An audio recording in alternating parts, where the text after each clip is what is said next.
Hello there. कैसे हैं आप? मैं तो बहुत ही अच्छा हूँ क्योंकि आप इस वीडियो तक पहुंच गए हैं। Just kidding. Welcome to the third episode of discover with Singh. In this very episode, we'll be discussing sustainability, climate change. Why should you and me worry about sustainability and climate change? How can we improve the situation? Sustainable fashion क्या होता है? Sustainable fashion को कैसे adopt कर सकते हैं? EVs का क्या रोल हो सकता है climate change prevent करने में? All these discussions will be happening in this episode. So I hope you like this. And fun fact, इस एपिसोड में डिस्कवर विद सिंह का 1000th एपिसोड शेड्यूल हो गया है। और ये कैसे हुआ, क्यों हुआ, इसका क्या सेंस बन रहा है अभी, ये आपको एपिसोड देखने के बाद पता चलेगा। So if you recognize at what point the 1000th episode was decided, do let me know in the comments below. And yes, now you.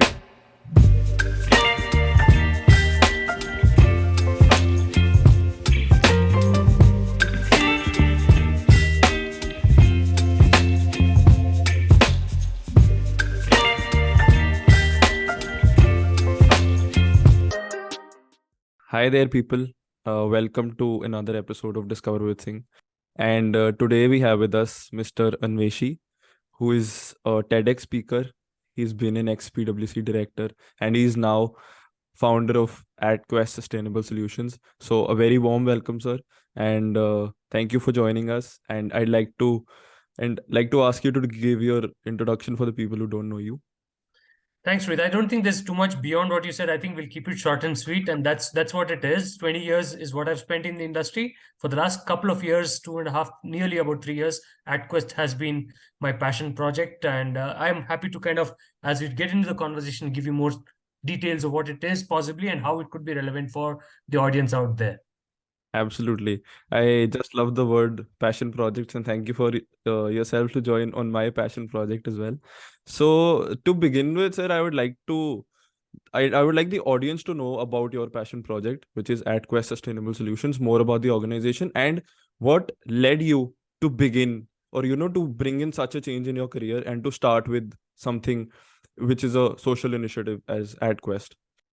Yeah, I don't think it was a big sea shift, so to say. And the reason I say that is if I were to go back to what I said, 20 years of my career, I've done IT tech, I've done business consulting, I've done in the latest avatar before AdQuest happened, I was doing smart cities. So in that sense, I had a clearer view, let's say, of what's the kind of challenges out there. And only thing that I had to do is kind of look at those challenges with a lens of sustainability that I had to put on. Right. Otherwise, the awareness was always there. It's just that that lens has changed, and that's what possibly is a different one. Having said that, why AdQuest? I think the answer is fairly simple. I mean, to answer that, it's as good as me answering why should we even talk about sustainability to begin with. Absolutely. And in which case, what I would say is that there's this line that I recall: we do not inherit the planet, we inherit our Earth from our ancestors, but we borrow it from our future generations, right? Right. And if that is what it is, you who's just about a 20-year-old, if you and the folks who are younger than you are going to inherit this planet and you're going to have your life kind of for the next decades on this planet, you got to really figure out what that will look like. I mean, that's the pain point that I think has to be addressed. Unfortunately, so we are witnessing far too often incidents and emergencies with respect to climate, incidents that lead to loss of lives, loss of livelihoods, and things of that nature. And I think the time has come. If not now, I think we're just going to miss the ship. And unfortunately, there's no coming back, so to say. So yeah, I mean, I'm fortunate that dawned upon me. It occurred to me at the right time, I would say, before it was too late.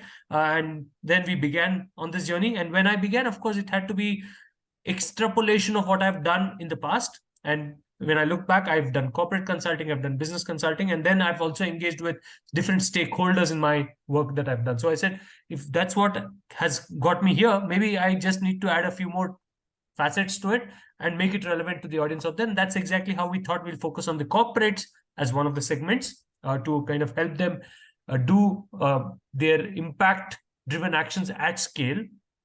At the same time, we also would want to look at schools, which is the education sector, and what can be done to kind of shape those early Right. thoughts in the minds of these young minds. That's the point. that's the crux of it all. I'm again going back to the fact that as we talk about it more and more, I'm sure there'll be layers that I'll unravel and put in front of you in the audience. But yeah, that's the crux of it all, and that's where it all began. So that's AdQuest in a nutshell. Amazing, amazing. Got to know, sir. Great initiative per se for yourself. I am really glad that people like yourself are doing stuff what you're doing. And so basically elaborating on this point that now is the time. I've seen people around myself and with opinions that don't actually take sustainability very seriously and don't realize the fact that now is the time to act. So just wanting to know more from you, probably if you could explain us with a few examples that why do people need to talk about sustainability? I mean, again, I mean, the why part of it is broadly answered when I said the whole planet needs it so. But Yes. in terms of that individual that is probably not yet there, and that's very, very practical, very, very possible in terms of how each of us look at the world out there, right? We Right. have our own perspectives. Now, my point is, I think there's got to be a starting point, and that starting point need not be the same for a Preet versus an Anveshi. Each of Hmm. us has our own different points where we begin the journey. It could be just as simple as saying, maybe I want to go for an electric car, if that is what keeps you interested. Or it could be as simple as saying, I'm going to eat less of meat, if not avoid meat. I mean, that there's all of those things that have to come to one's mind, and that by itself need not at first instance look like a sustainable move. But if you were to kind of think deeper, there is enough to kind of make it look so, or rather it is so.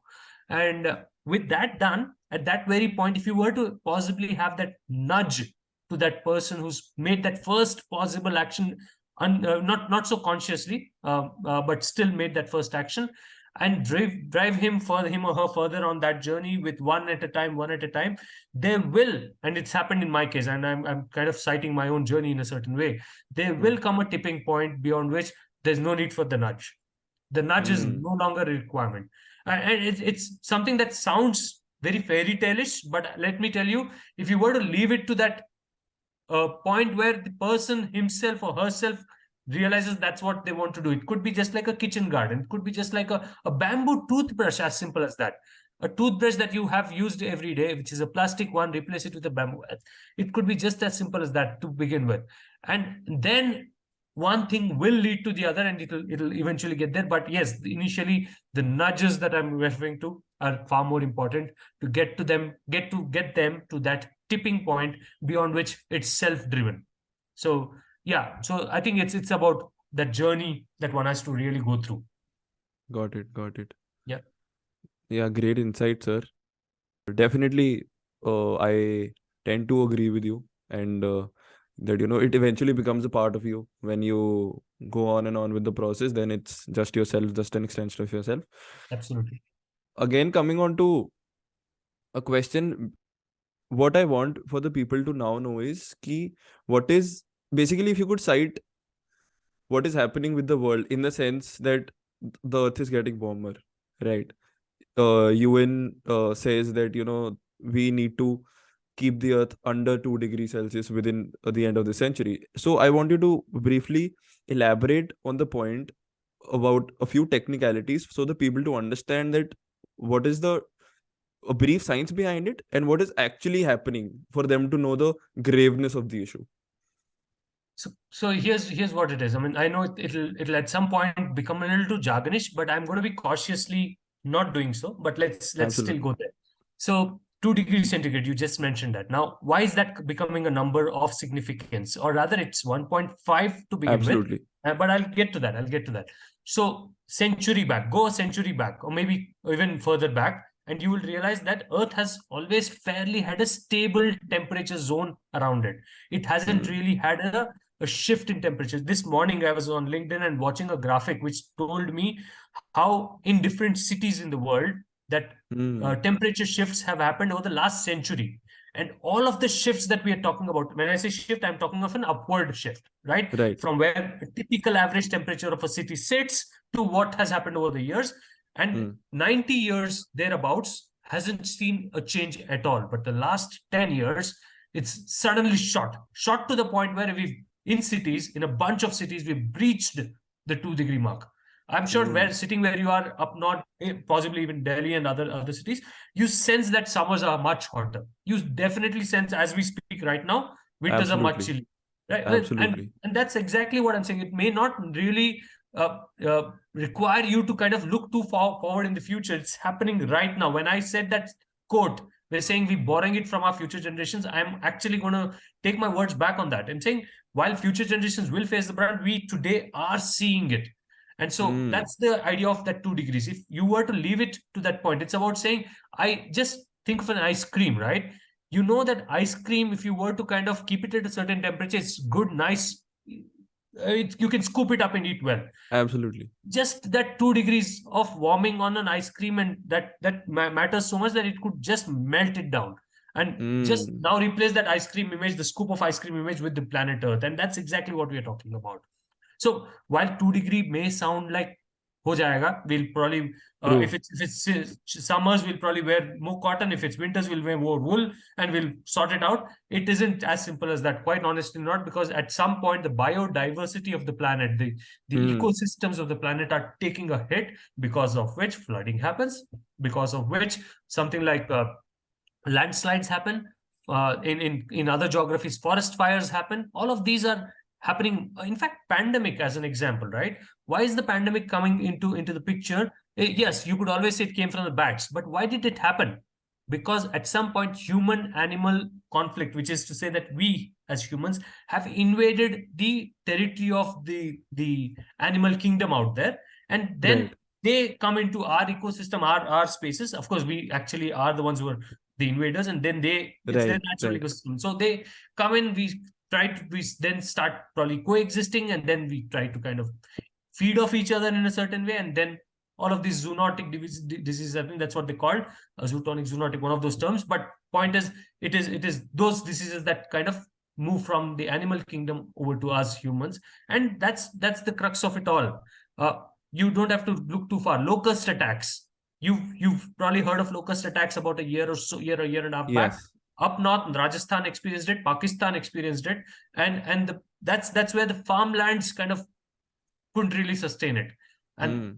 again, why are the locusts coming in, migrating in swarms, and causing that whole damage? It's because of their own ecosystems being affected by what we're talking about. So Mm. that 2 degree centigrade number, as small as it sounds, is significant in terms of the impact it leaves behind. Absolutely significant. And now the 1.5, right? The 1.5 is the tipping point. Again, if I were to talk about tipping point in a negative sense, that's the Yes. tipping point that the world has been saying, the scientists have been saying, the climate science has been saying shouldn't be breached. And very Right. unfortunately, so we are already, if you were to average it out across the planet, we are already at thereabouts of 1.2, 1.3. So we're not We too are. far. We're not too far. And unfortunately, the realization hasn't really reached that scale that it has to reach, that reach the right had the right impact, rather, that it has to have. So yeah, the numbers 2 and 1.5, if you were to kind of keep 1.5 in focus, we would probably still have a very good chance of giving the future generations enough justification of what we did when we had our chances to do it right. That's what it is. Great word put there, Yeah. sir. So basically, people who are listening to this right now, what we establish at this particular moment is the conversation that we are having today about sustainability. You're listening to this conversation about sustainability, which is all of us are doing good in participating in this. And yes, we've established that the problem is real. We need to look at sustainability at something which is very at core of our lifestyles, very at core of our ideology, so that it's not just the UN worrying about the world, it's us also worrying about the world and what to do. So this has been again a decision point where all of us have together established that yes, this is a problem. In the episode forward, we look at what all we can do, if individuals can make a difference, how individuals can make a difference, and then we'll see what else we can do there.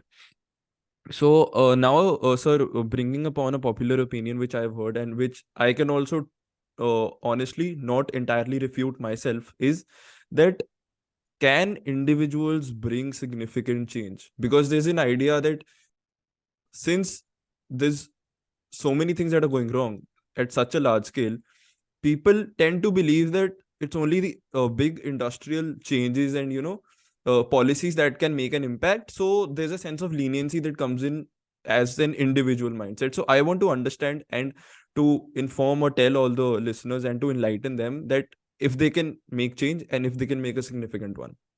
Yeah, I mean, answer is yes, yes, yes, and a yes. But I'll give you a sense of why I say that. Right, that's important.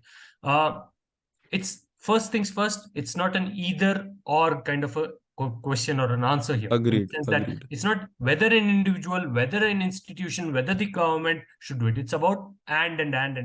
Right, Hmm. all of it has to happen. Now, when you ask me the question about whether an individual can bring about significant change, I think where we get bogged down is when Right. you kind of put that adjective significant, right? Hmm. So everybody says, what big deal can I really pull off if I were to do this? Right? Yeah, as an individual, and you look at what you're doing, you may really think that it's minuscule considering planet Earth has 7 billion people out there, right? That's understood. That's understood. But if you leave the aspect of what is significant from a macro perspective, yet look at what you can do at your own level, I'm sure there's multiplication factors will come in and it will all lead to a bigger impact. It's about you doing it. And because you doing it, the person sitting next to you, watching you on a daily basis, watching and observing it, possibly also doing it. And then it Hmm. becomes a chain reaction of sorts. So if I were to say, can individuals make a big impact out there? They can if they do, and they get others to maybe observe passively, actively, whichever way it is. Hmm. And that is the chain reaction that could make this a bigger impactful approach. At the same time, there's no running away from the fact that the large impact which is immediately desired, we talked of 1.5, we talked of 2, that 1.5 will never happen with individuals only at all. Well, will never happen. Hmm. Never. Hmm. I'll say all of us doing what we can do is still not going to make it happen. We need an impact at scale in an immediate timeline. And that's why I'm saying Yes. that is where the institutional and the public policies and the regulations have to come into place. Private sector has a role to play, public sector has a role to play. And that has to be the immediacy of addressing the issue. So when we talk about what we do, we drive people towards people and institutions, I would say, towards behavioral change. So both of them are important. And that's how we approach the whole conversation at our end. And for that to happen, we clearly know that we have to make a lot of enabling factors come together. Uh, Whether it is when it comes to an individual about the fact that you got to really make it uh, what you call relevant, Hmm. accessible, and personal. That's what it is. It should be palatable to that person. If I were to tell Hmm. you, Preet, that you got to really do something, if you don't see that to be relevant in the daily lifestyle that you Absolutely. are in, you would probably not really feel a sense of purpose to do that, right? And that's the point. It's got to be palatable, relevant for you. It's Hmm. got to be accessible. You cannot really ask for moonshots immediately. I mean, it's something that should be still possible, plausible in your daily lifestyle, Hmm. and that's the Hmm. accessibility part. And also possibly saying, if you wanted to do, are we also enabling these resources to get you to do it, right? I cannot Hmm. just say don't have stuff in plastic or food in plastic. Hmm. I mean, that's a statement that, of course, I would say a lot of us want to make because we know plastic is causing issues. But let's Absolutely. be aware, at this point, there's no big substitute for that. I mean, Right. that's the thing. You got to have the right resources. And then, of course, it's about saying you got to find a way to make it very personal. Hmm. You as Preet has, like I said, a very different journey that you will take. I, as Anvishi, have had a very different journey. I'll have a different journey as I go forward. Each of us has our own journey points. Each of us has our own tipping points, and all of it is very important. As long as you don't realize that it's got to be personal, you will probably not. I mean, I can preach, but everybody who's listening Hmm. to me isn't going to really relate to it if it isn't at the end of the day relevant for his or her daily life. So that's the point. It's got to be that personal bit as well. So that's the individual side, and then there's the institutional side, which also comes into picture. I'm happy to join the dots during the conversation, but importantly, that's where scale is.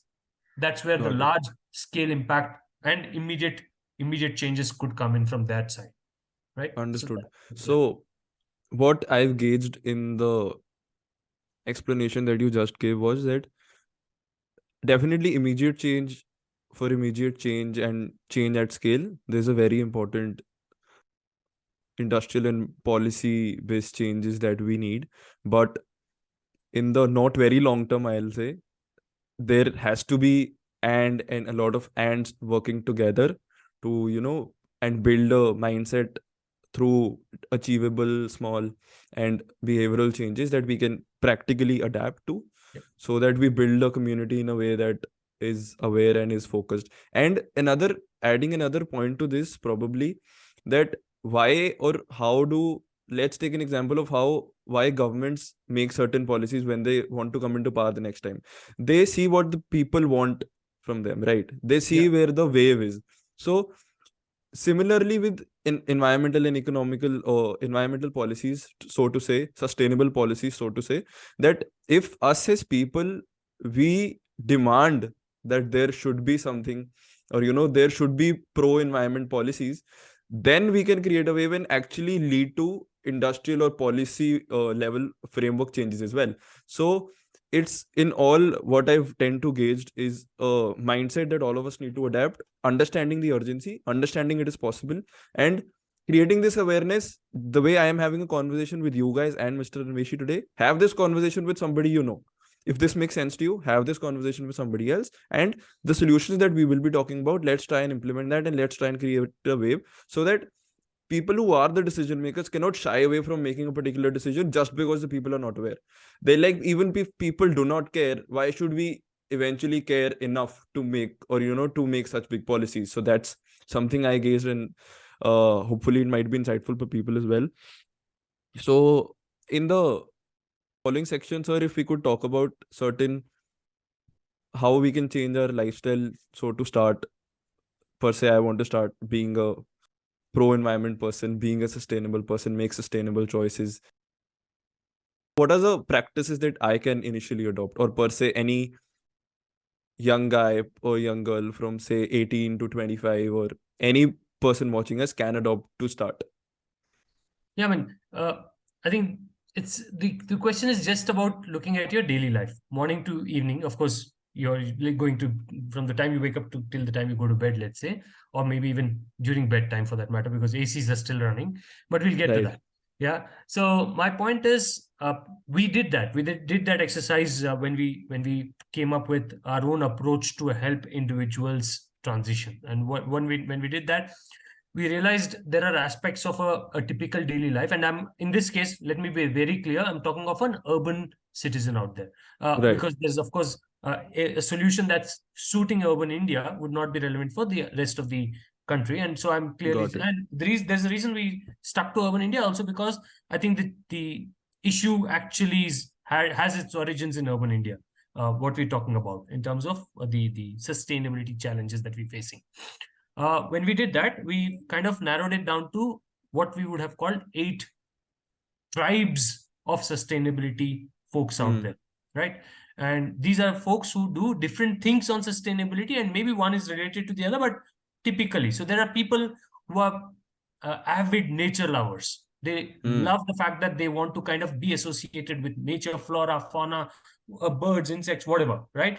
And so that's the kind of group that will definitely have a leaning and an inclination if you were to bring them onto the subject of nature or biodiversity, right? So that's one group, let's say. Then there's this other group, especially I would say the demographic that you mentioned in terms of the folks in your age group. Hmm. Shopping is a big deal out there today, isn't it? So if you know that you are a shopaholic, or in a certain way, all of us are at some point, and if you are one, is there anything that you need to kind of be conscious about while you are doing your typical shopping choices? Hmm. Now that's another tribe. We call them the conscious shoppers, if you were to Hmm. kind of give them a name.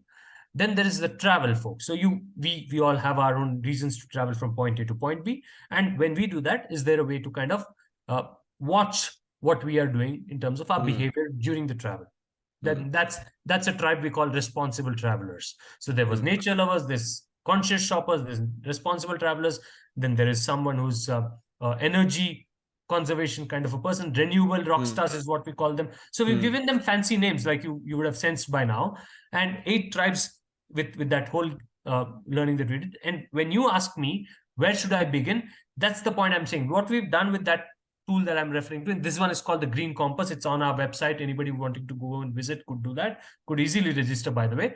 The Green Compass lays everything in front of you. It's a platter. You have 8 tribes. Each tribe has its own set of checklist kind of an actions. You would really want to know where you want to associate yourself first with. Begin the journey there. What it will do, and that's the beauty of the tool. Begin your journey, and you see, as you say, this is what I have been doing. I've done this, I've done this, I've done this, I've done this. You tick things off, and as you do that, it'll start giving you a visual impression of your impact on your daily lifestyle and on the planet through a dashboard which is about SDGs. So we've got these 17 SDGs which may have come across, your audience may have come across at some point. Now, with those 17 SDGs, they become the global goal for the planet to make sure that we are moving towards a sustainable future. And these are targeted 2030, right? So which is not too far. We are already in this decade. This decade is called the decisive decade. It's called the decade of action because 2030 is not too far. And that's the crucial point in time. So what we're saying, the actions that you would have related to much more easily, go to that particular screen where you can tick them off. As you tick them off, you will see that in your own individual capacity, you have done all you could to contribute to the global goal, while you may not have really consciously done so. You didn't really think that I'm going to go and contribute to 17 SDGs, but you did what you did. And I'm going to tell you, because of this dashboard, that look, you had an impact. And when you said significant impact a while back, this is where you can see that you are actually driving significant impact even in your individual capacity. So that's point one. I know it's going to be a longish answer, but I'll move on. No worries, so sir. That's individuals and you and me at in our own lifestyle, what we could do. So this is at your home in a particular way. But then, of course, at some point, there are people around you beyond your home, beyond the inner circle. And those are the folks that you kind of interact with, whether it's your friends, whether it's people in your neighborhood, whoever. And those are the friends and people who would probably also see what you're doing. And then they could get influenced. And or maybe I will nudge you. Now, that's the tool again doing it. The tool will nudge you to go for what I would call a level 2. If you were to look at a game, right? You clear level 1, you want to go for level 2. So this has that aspect. So you clear a few actions on the first level, which is the home level, and you do those actions. As you do it, you kind of get points enough to unlock level 2 for you. Level 2 is the community level. Now that will tell you, look, you've done what you could do at the home level. Here's a bunch of things that you would want to consider to do at a community level. And so in this level 2, when you unlock it, the tool will now present to you a bunch of things that you could consider doing at a community level. And as you do that, you will see that whatever impact you were having on the SDGs earlier, now the impact has grown in scale because you're not doing it at a community level, obviously. Yes. Your neighborhood, your friends, and whatever I mentioned. Having done that, very few people would have the mojo to go one more level up, and we want to get them there. This is another nudge saying level 2 is reasonably sorted. We are now at a point where we could possibly unlock this next level, which is the city. So you've done home, you've done community, now you go to city. What you could do at a city level, engage with the authorities out there and probably do something much more meaningful together rather than in isolation or rather within your community. That's a biggie. If you get there, then you kind of done everything in your own capacity to kind of make an impact out there. So to begin with, it could be anything on those 8 tribes I mentioned. And then the journey is just about moving on and on over a period of time towards the community and the city. And that's the beauty of the whole journey. Whether it is done through the Green Compass, outside the Green Compass, I think the journey remains the same. It's just that the Green Compass is a good reference point for you. It'll help you rather than leave it to you and for you to figure out in your mind what you want to do. This is at least having something that is pre-baked and served. I've myself used the Green Compass. I have, and I really like the way you divided people into tribes, and there are easy achievable actions for people who can start where their personality tends them to start, or where they like to start. So shout out to the tool, and people, I'll be plugging it in the description below, so go do check that out. And that is a great start for all of us who are beginning our journeys with sustainability, and just taking a moment to appreciate the fact that you've created a particular, that you show people the impact that they've created. that is one thing that I believe is very important. Another example that pops up to my mind is the way Blue Smart cabs exist. They Yeah, tell you after a certain period of time that this is the amount of emissions that you've been able to save. yeah. So I think making people aware of the impact that they're creating actually helps them, play the game even more Absolutely. and In fact, what I didn't yeah. mention, Preet, and I think it's going to be interesting for the audience, is that you also earn badges. And these Right, badges are social media share worthy in terms of right, how they are right, attractive enough. So right. again, that's the other thing that would probably get the Insta generation excited enough, let's say. Yeah, we need to make sustainability cool for everybody. It does give it a good shot. I mean, making it cool, I think the tool does give a good shot. Yeah. Right. So if we could also ponder a bit upon like the way you talked about the conscious shopper per se.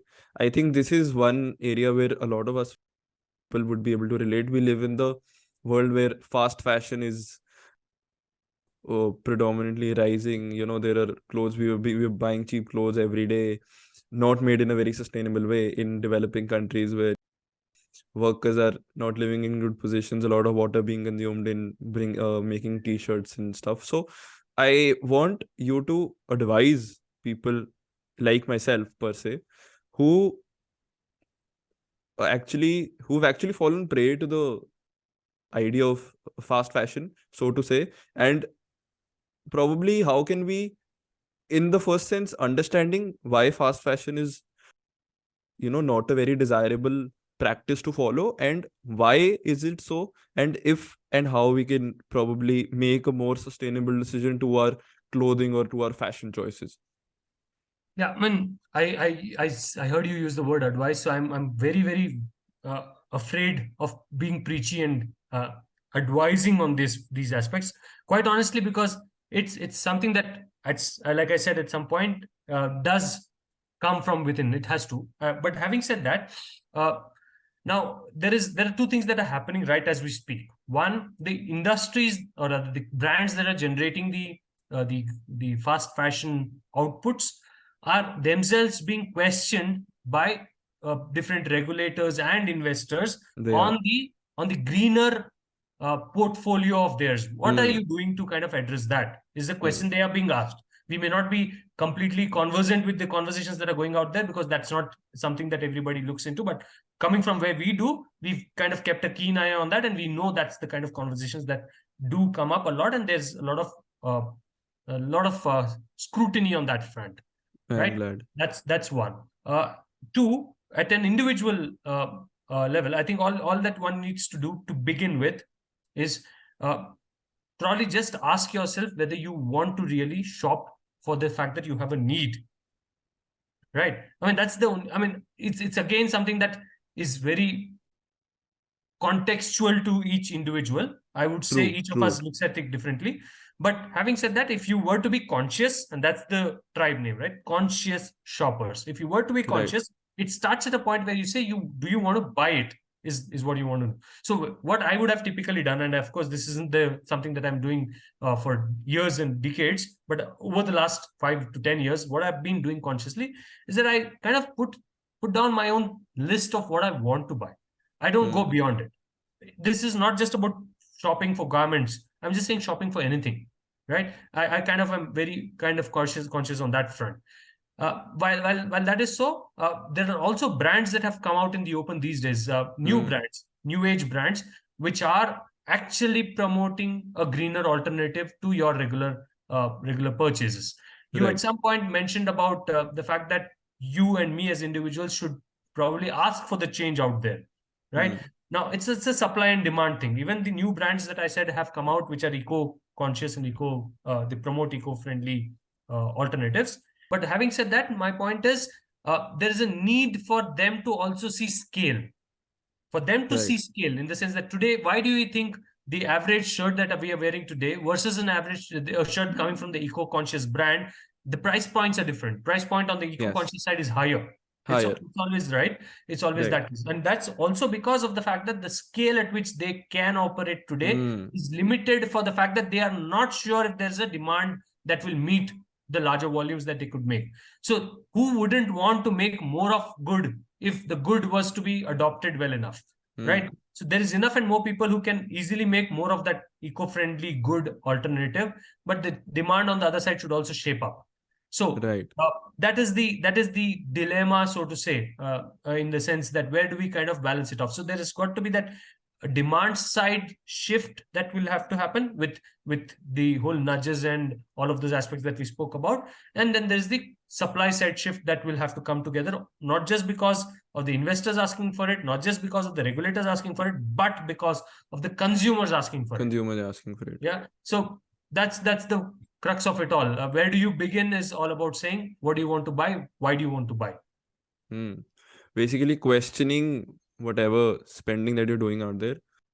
Again, not both of us trying to be preachy, but since we're talking about being conscious, and Yeah. if you want to be associated with the very particular area of people who are conscious, I think we can begin at questioning uh, what we are buying, why we are buying, Yeah. how is it made, what are the resources that went into the use of this one product that me buying has, and yeah, probably just start from there. And I think this is a very true thing to say for everything that works on that. Only and only if we demand something will people make that, and supply will come in that way. They will be able to leverage economies of scale, then slowly and gradually we'll get cheaper products, and then policies will again relocate themselves and be centered around what we are demanding and what the producers are producing. And citing another example is a question about buying EVs. People say that initially the upfront costs of buying an EV are probably higher, but if you try and average that out, and since EVs have also been in the picture since so long, and now the cost of when you calculate the cost for buying an EV, so to say, it kinds of averages out over the cycle and maybe is even lower. And the impact towards the climate, it is actually saving the harsh impacts that it is saving that. So start from us now, probably supporting or wearing or buying something which is environment friendly. Probably a bit of a more hurt to our pockets initially, but it is gradually going to be the way that there will be sustainable products all over coming into the picture, and that will only happen if we demand for that. So if we can afford to buy stuff that's sustainable and stuff that has been made with an ideology to save the planet, I think that's a good start for all of us. And to have that mindset is something that all of us need to develop, and I think that we'll be there sooner or later. And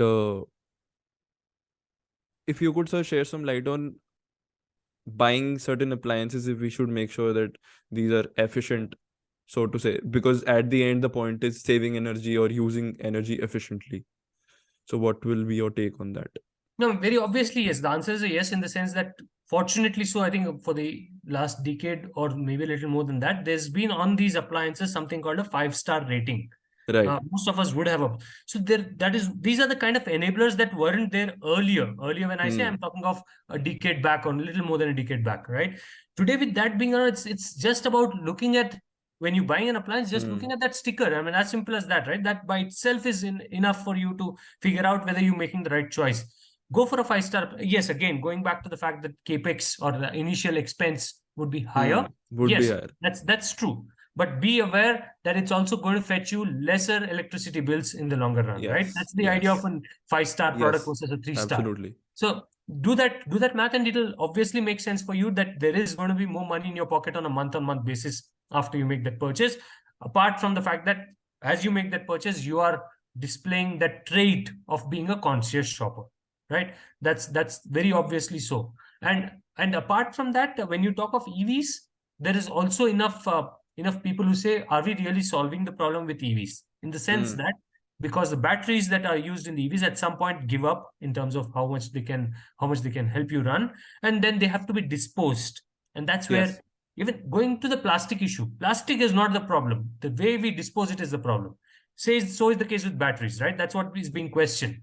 How Hmm. do you dispose it? Because that's causing another environment problem. Or for that matter, another question that's asked in case of batteries is that what goes into making the batteries needs to be mined as well. So is Yes. it is it really solving the problem?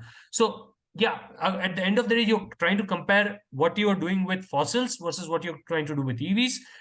With EVs, the chances of you solving the problem of overall emissions and everything is much brighter than with the fossils, and Right. so move to EVs is the way to go if you can afford to. And this is what I do. I have an EV and I charge the EV with solar. So Hmm. I have a zero guilt trip whenever I take my car out, Wow. right? Wow. So I have zero guilt. In fact, to the point where my cost, ongoing expenses, which is typically the maintenance and everything that a car goes through, is as good as nothing, right? Hmm. What does an EV car have? It doesn't have a motor. So what sort of a Right. maintenance are we talking about? It's just about the fact that the batteries at some point will give up, but that's also going to run a good long distance, 5 years at least thereabouts, or maybe even longer, right? If you maintain it well, and then you replace the battery. That's all there is. Absolutely. But the point is, yeah, if you were to kind of look at taking it a step further, charging your electric car with the solar is probably taking it to the level where everything in the cycle is kind of taken care of in a way that you could. Thank you for the insights again, sir. And while you're explaining stuff, I'm also realizing that yes, this is eventually this is the decade of change. That so many things are aligning completely. That environment friendly products are there all over. We just need to observe what is happening, and change is eventually happening. We just need to be a part of it. And the conversation that probably we'll be having 10 years from now on, that will be again on such an advanced level, because there will be a lot more environment friendly products in there, and we'll be questioning when or how to adapt, or how can the costs be actually aligned, because sustainability, I think, will be the focus from now on for every Absolutely. particular business that is there. And there was a report that I was reading. There was an Accenture's CEO outlook report that was released a few days ago, and they're saying that quite a lot of CEOs actually believe that sustainability is one of their mottos that they need to work for. And so that's a pretty interesting insight to know that people at higher positions like yourself, leading organizations, are aware, a significant portion are aware and are working towards that. So that is a sort of a relief to say, but the battle is half won if unless we contribute to it. So Talking of corporates, the other thing you got to also let your audience know is that even the jobs of tomorrow will have an yes, aspect of sustainability embedded in them. yes, So yes, that that's was going to important be my also next as well. question. Yeah. Yes. Oh, okay, great. If you were planning to anyways bring it up. So that's Yeah. that's important. In fact, I will quote a study that was done by LinkedIn, done by Microsoft, and a bunch of others on this very subject. And what has been happening is that the jobs that are green, the green jobs, the sustainability kind of jobs, Hmm. Hmm. are growing at a rate which is much higher than the Hmm. supply of that skills is. So there Right. is that angle of you also as an individual and the audience that is Hmm. listening to it, looking at how you can embed sustainability. And by the way, let's be aware, sustainability is an aspect can be embedded in pretty much every function in a corporate. You from True. HR to finance to marketing to production to whatnot, I would say everything can have an aspect of sustainability embedded. So you got to really revisit, like I said, at some point, wearing that Hmm. lens of sustainability and then looking at your job with a fresh pair of eyes would be a good idea. Look at that, and that skill is going to kind of put you a step up in terms of your peers if you were to build that skill. We Hmm. at our end are looking at, of course, doing that for the corporate community, because that's the place where they need to kind of build that capacities and capabilities. We at our Right. end are also doing conversations with universities and what can happen where at the universities when the career choices are being made, right? At the Hmm. university, you're already making sure that you're deciding whether you want to sit for a placement interview with company A or with or versus a company B. If you can at some point also make that decision based on how responsible, how sustainable company A and company B are. Hmm. I've been told that Gen Zs, and this is again coming from a study, Gen Zs and Gen Alpha, the folks that will enter the workforce in the near future, are very conscious of working with responsible organizations, and that's Hmm. becoming significant as well. Right. So we Absolutely. are also looking at universities and what they will do. We are working with schools, like I said at the start of the call, Hmm. where we are trying to get them to kind of bring up that whole conversation on sustainability in the context of the kids. The larger point I'm making is I think we need to get this whole thing to a point where the jobs in the market that will be shaping up leading to 2030 are having enough supply of skills that can meet the Hmm. requirement. And that's how it is. So if you can address things in your personal space to begin with, it'll automatically feed into your professional space. Hmm. Right. Wonderful to listen and be a part of this conversation and observing that change is happening. And also I was reading about an initiative that government of India has launched, which is the Skill Council for Green Jobs that they've launched Yeah. recently. So they're also, so the essence of my bringing this up is that there are a lot of things happening by the government as well. So all we need to do is look up, probably Google, and wonder what all is happening. And there was also recently, Mr. Anveshi and me were talking about a mission called the Life Mission, which the government has brought out, and which is also parallel to the conversation that we're having, that bringing in sustainability in our own lifestyles, how we can do that, and keeping the sustainable 17 SDGs in mind, what all we can do to bring that essentially. So, sir, if you could enlighten us a bit upon what the Life Mission is and how is that again relevant to this conversation? Oh, it is 100% relevant. And uh, before we get to the life mission and what it is, I think you got to understand the way you've seen government programs over the period of Hmm. Hmm. over years. They typically do what are called mission programs that run for 5 years, 10 years, etc. Now, I said at some point that I was working with PwC. I was doing smart cities. That's one of the mission programs that they had Hmm. around 2014, 2015, thereabouts. Now, what Right. happens with the mission program is that you are looking at a roadmap which is longish, 5 years, 10 years, but you want to also make sure that you're moving step at a time and getting there. Now, this is called life mission, what we're talking of. And Hmm. that it started in 2023, goes on till 2027, right? Hmm. So the life mission was formally announced in November, just before the COP27.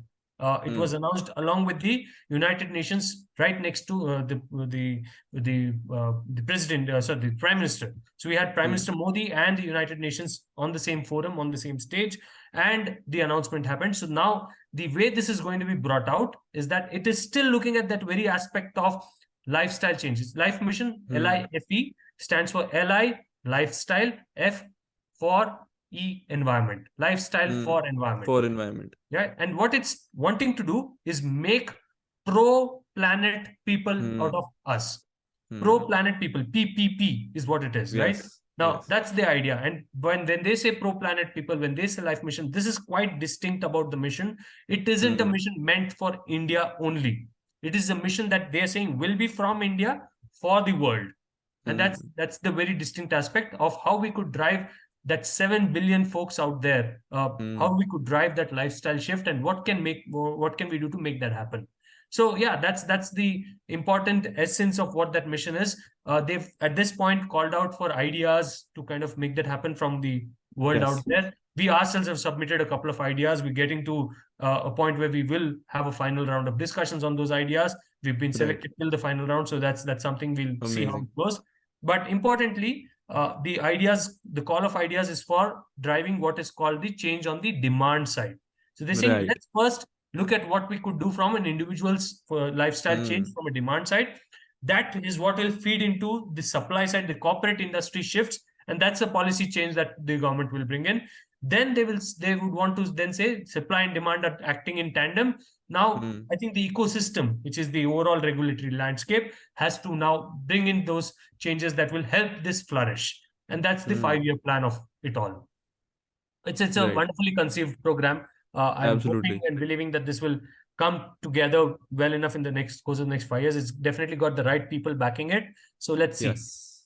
Absolutely. Even I was glad to read the initiative and what all it entails. It's a pretty extensive and explanation on how what all we can do and what all is happening. I'll also link the initiative, the PDF to that in the description below, people. You can definitely go through that and see what is happening. So, all in all, what the learnings that I have gauged through this entire conversation so are that first of all, we tried and established that yes, there's a problem that is existing. We need to act now and we need to talk about sustainability. All of us have established that correctly. So that was there and that was done. Then we talked about how all of us can together as individuals can eventually cause significant change by building that community, by building that ideology, and further initially establishing it from a personal standpoint, adapting practices that we can, which are suited to our day-to-day routine, so to say, and then probably exuberate that change throughout the community, and leading people who are making policies to take notice of that people are aware and people want change, and bringing change for the people. So that was there. And then we talked about the lifestyle changes that we can bring. We also talked about the green compass that AdQuest Sustainable Solutions Private Limited has built, which is in itself a amazing gamified tool. And I'll also, as I mentioned, I will link that. Do go and check that out, and how that will help you and myself build sustainably and environmentally friendly day-to-day routine, so to say. And questioning our choices. Why are we buying? From whom are we buying? What is the impact that buy is having on the environment? And progressing ourselves, probably spending a bit more out of our pockets today, and supporting those businesses who have the guts, or you who have taken that opportunity to build sustainable businesses, environment friendly businesses, supporting them, and probably then heading forward to that and having a conversation with anyone who can. That was what I gauged, sir, from this episode. If there are any other learnings that you'd like to add that I might have missed. No, not at all. I think we've definitely brought it all together very well with what you just said. I think it's all about getting one going. That's all there is. I mean, Hmm. there's nothing more than that. It's all about getting going, getting one going. First, one step at a time, baby step at a time. But that's all there is. Okay, so people listening to this, people, will you, after this conversation, be going? I hope to hear a yes from your side when you listen to this. So I think we'll end this episode here, sir. It's been a wonderful time. It's been a wonderful conversation. And I think we've While you're added a doing that, lot of. Preet, I have a message quickly. You at some point Sure. said 10 years down, things could be looking very different. And I'm Yes. very Yes. optimistic of that different being a lot better. And Yes. talking of the podcast that you do, I'm very keen to be on this podcast again, doing, let's call it the 1,000th episode, where Absolutely. we have achieved possibly what we I'm want to glad. achieve. This is what we are calling the decade of action. Let's hope the action is in the right direction. Absolutely, and we will definitely have a conversation on the 1,000th episode. So that is scheduled as of now, 2030 someday, and then we'll discuss the change that we were talking about in 2023 on one afternoon, Absolutely. and see what all has happened. So, yes, thank you so much, people, for joining in and listening to this very enlightening conversation for myself. Hope it was for you as well. And yeah, you can like, share, and subscribe if you liked, and if you liked what you heard, and if it correlated and if it meant something to you. So yeah, we'll leave you there. Thank you so much for joining in. Bye bye. See you soon. Thanks, Preet. You're doing a great job. Thank you. Just a minute. Before we end this, I just wanted to share with you guys कि मैंने episode क्यों बनाया sustainability के ऊपर. तो one fine evening ऐसे ही मुझे ख्याल आया कि यार मानो काफ़ी साल हो गए हैं और अर्थ डिस्ट्रॉय हो चुकी है, और भगवान या हायर बीइंग्स या एलियंस कोई भी है, वो इवेल्युएट कर रहे हैं कि what went wrong, why was the earth destroyed. So they will probably figure कि यार पहले तो ह्यूमंस आए इनटू द पिक्चर, है ना, इतना एवोल्यूशन हुआ, so many things went right. Then they started clearing land, developing, making houses, buildings, infrastructure. ठीक है, most of it was required also because population was growing. A lot of it was also not required, and a lot of other stuff started to happen. They went to, ran behind materialistic pleasures, and materialistic things बहुत important हो गई उनके लिए, और climate और अर्थ के बारे में सोचना उन्होंने थोड़ा कम कर दिया. तो इस चक्कर में जाके बहुत एक्सट्रीम सिचुएशन हो गई, तो अर्थ डिस्ट्रॉय हो गई. ठीक है, तो अब इस केस में दो लोग हो सकते हैं अर्थ में.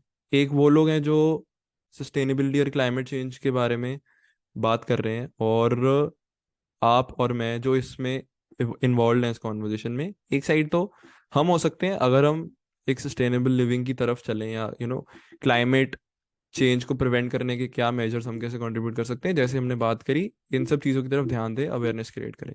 दूसरी साइड पे वो लोग हो सकते हैं जो नोइंग एवरीथिंग उस चीज़ को एक बैकफुट पे रहने दे रहे हैं, इग्नोर कर रहे हैं. तो बस मैं ये चाहता हूँ कि यार हम वो सिचुएशन ना आने दें कि ये वैल्यूएशन हो, और किसी दिन वैल्यूएशन हो भी, भगवान ना करे, तो you and me and all of us should be on the right side. We should be the people who were those who decided to talk about it and who decided to bring change. That being said, thank you so much for watching. If you watched till here, you have my heart. And इसी खुशी में comments में भी एक heart drop कर दो. And do leave your feedback if any. जैसा भी आपको एपिसोड लगा बताना ज़रूर कमेंट्स में. And we'll be back with another episode very soon. Bye bye, cheers, take care.